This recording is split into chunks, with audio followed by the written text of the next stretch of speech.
Kwa upande wetu sisi wachezaji tumejiandaa vizuri toka tumemaliza mechi ya kabingwa, tumejiandaa vizuri na mimi katika mchezo wa kesho tutafanya vizuri. Tunaheshimu timu ya Mashujaa, ni timu nzuri na timu ambayo ina wachezaji wazuri ambao wengi tumecheza nao katika vilabu tofauti tofauti, lakini sisi kama sisi Singida Black Stars kwa upande wa wachezaji tumejiandaa vizuri na mbinu za mwalimu ambazo ameziweka ziko vizuri kabisa.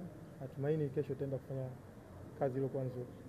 Sawa, maswali kwa mchezaji? Toka hata na sisi wenyewe kuna michezo ambayo imetoka ya kimataifa, ni michezo ambayo tumefanya vizuri.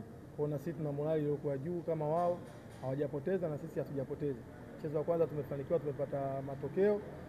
Naamini katika mchezo wa kesho pia tutapambana ili tupate matokeo.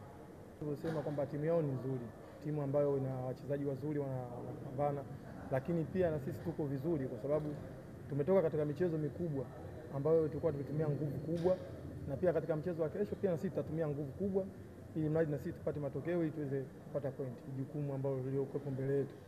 Tunajua michezo yote itakuwa migumu, hakuna mchezo ambao utakuwa mrahisi.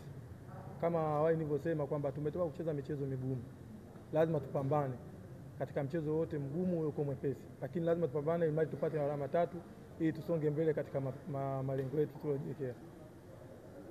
Sawa, swali la 3 kwa mchezaji wenu nyumbani. Na kwenda kucheza katika hivi vilabu vyetu vya Tanzania tumekuwa na mashabiki ambao wanaongezeka siku baada ya siku. Kwa sisi kama sisi tumejiandaa vizuri na tunawakaribisha mashabiki wote ambao wanatusapoti na ambao wanaendelea kutusapoti ili kuja katika mchezo wetu wa kesho ili kuja kutusapoti ili tuweze kufanya vizuri. Na imani kubwa kwa mashabiki waliokuwa katika mkoa huu wa Dar es Salaam, ni wapenzi wa mpira na ni wapenzi ambao wanaipenda sana Singida Big Star. Kwa hiyo sisi kama sisi tumejiandaa vizuri na tunawakaribisha mashabiki wetu waweze kesho kuja ili wapate burudani iliyokuwa nzuri. Asante sana.